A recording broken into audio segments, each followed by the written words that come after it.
Hi friends, welcome back to my channel. ఇంకా అలా హైదరాబాద్ మొత్తం ఎక్స్ప్లోర్ చేసేసి ఇంకా బెంగళూరుకి అయితే రిటర్న్ అయిపోయాం అనమాట. ఇంకా ఆఫీస్ వాళ్ళు కూడా ఖచ్చితంగా పిలుస్తున్నారు, సచ్చినట్టు ఆఫీస్కి పోవాల్సిందే. అందుకని ఇంకా బెంగళూరుకి అయితే రావాల్సి వచ్చిందనమాట. మనం బెంగళూరుకి వచ్చాక వీకెండ్ అంటే ఒక దగ్గర ఉన్నాం, ఇంకా తిరుగుతూనే ఉంటాం. కాబట్టి అలా లాల్బాగ్కి వెళ్ళి ఫ్లవర్ గార్డెన్స్ అవంతా చాలా డెకరేషన్ చాలా నీట్గా చేస్తున్నారంట, చాలా కలర్ఫుల్గా ఉందంట. చూసేది వద్దామని అలా వెళ్ళాం. ఈ గ్యాప్లో మధ్యలో దారిలో మాల్ కనిపిస్తే అలా మాల్లో ఎంటర్ అయ్యి మొత్తం ఎక్స్ప్లోర్ చేసేసి చాక్లెట్ ఫౌంటైన్ అయితే ఒకసారి ట్రై చేద్దాం అనిపించింది. నేను ఇప్పటివరకు ఎప్పుడూ ట్రై చేసింది లేదు, కొత్తగా ఏదైనా ట్రై చేయాలనిపిస్తే ఎందుకని చాక్లెట్ ఫౌంటైన్ దగ్గరికి అయితే వచ్చేసాను అనమాట. చాక్లెట్గానే అంటుంటారు కానీ లోపల చాక్లెట్ అసలు ఏముండదు అబ్బా. ఒక బ్రెడ్ మొక్కేసి దాని పైనంతా చాక్లెట్ ఇచ్చేసి చాక్లెట్ ఫౌంటైన్ అంటారు. చిత్రమైన పేర్లు పెట్టి అమ్మేస్తున్నారు అనమాట, డిఫరెంట్ షేప్స్తో డిఫరెంట్ ఐటమ్స్తో. అలా మాల్ నుంచి బయటకు వచ్చి ఇంకొంచెం ముందుకెళ్తే మనకి లాల్బాగ్కి దగ్గరలో ఉంటుంది అనమాట వివిపురం ఫుడ్ కోర్ట్. అంటే బాగా ఫేమస్, చాలా అంటే చాలా ఐటమ్స్ ఉంటాయి, వెరైటీ ఐటమ్స్ అమ్ముతూ ఉంటారు అనమాట. మీకు ఎలాంటివి కావాలన్నా దొరుకుతాయి. ఫుడ్ ఐటమ్స్ మాత్రం వేరే లెవెల్ ఉంటాయి. ఇంకా అలా ఫుడ్, చాక్లెట్, స్వీట్, హాట్ అన్నీ తినేసి ఇంకా లాల్బాగ్ అయితే ఎంటర్ అయిపోయాం. దీని ఫుల్ నేమ్ వచ్చేసి లాల్బాగ్ బొటానికల్ గార్డెన్ అని మాత్రం పిలుస్తూ ఉంటారు. ఎందుకంటే ఎవ్రీ ఇయర్ ఆగస్ట్ 15th కానీ, జనవరి 26th కానీ, జనవరి 1st కానీ ఇలాంటి ఏమైనా ఈవెంట్స్ వచ్చి ఉంటాయి కదా. అలా వస్తున్న ప్రతి ఫెస్టివల్కి లేకపోతే ఇలాంటి డేస్కి ఫుల్ ఫ్లవర్స్తో చాలా అంటే చాలా గ్రాండ్గా కలర్ఫుల్గా తయారు చేస్తారనమాట మొత్తం. అందుకే దీన్ని గార్డెన్ అని పిలుస్తారు. ఈ గార్డెన్స్ ఇవన్నీ చూసినప్పుడు నాకు ఒక సామెత గుర్తొస్తుంది అనమాట. అంటే ఒక క్వైట్ ఉంటుంది, don't waste your time for the butterflies, fix your garden, butterflies will come, like that. అలా ఒక క్వైట్ ఉంటుంది అనమాట. చాలా అంటే చాలా బాగుంటుంది అది చూస్తూ ఉంటే, విన్నా కూడా. మేము లాస్ట్ టైం కూడా వచ్చాం, అప్పుడు సీజన్ లేదనుకోండి. అప్పుడైతే అసలు ఏమీ ఉండేవి కాదు, ఖాళీగా రోడ్లు లేకపోతే చాలా నార్మల్ ట్రీస్ తప్ప ఇంకేం ఉండేది కాదు. ఇప్పుడు మాత్రం ప్రతి ఒక్కటి సెట్ లా క్రియేట్ చేశారు అనమాట. సినిమాల్లో సెట్ వేస్తారు కదా, ఆ రేంజ్లో అరేంజ్ చేస్తున్నారు మొత్తం ప్రతి దగ్గర. ఫ్యామిలీస్తో అలా బయటకు వెళ్ళాలి అనుకుంటే ఈ టైమ్స్లో వెళ్ళడం చాలా అంటే చాలా బెటర్. ఎందుకంటే అంత చాలా గ్రేట్గా అరేంజ్ చేసి ఉంటారు మొత్తం అంతా. బయట నీకు స్టాల్స్, మాల్స్ అవి కూడా ఉంటాయి అనమాట. నీకు ఏదైనా ఫుడ్ ఐటమ్స్ కావాలన్నా తినాలన్నా కూడా విచిత్రమైన ఫ్లవర్స్తో ఫుల్ డెకరేట్ చేసి ఉంటారు. ఆ ఫ్లవర్స్ ఎక్కడి నుంచి పట్టుకొచ్చి ఉంటారో మనకు తెలియదు కానీ బాగుంటుంది చూడడానికి అయితే మాత్రం.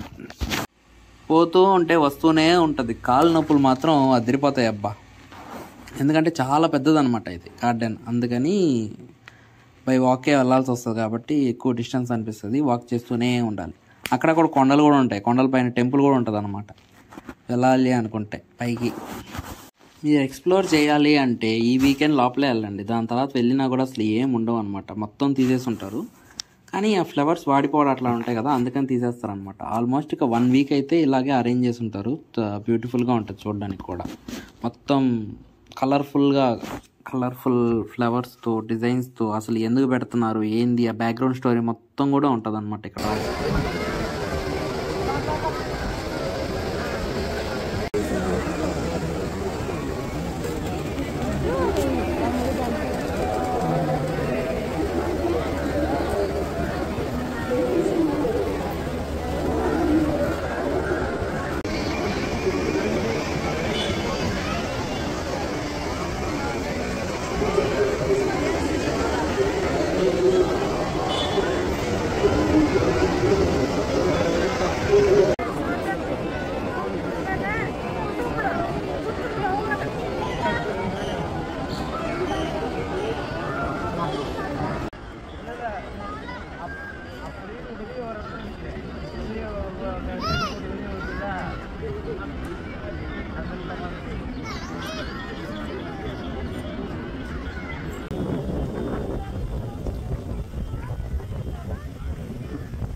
For example, you own a mobile. If something happens to the mobile, it's not the mobile that is going to suffer. It is the owner of that mobile who is going to suffer. In our example,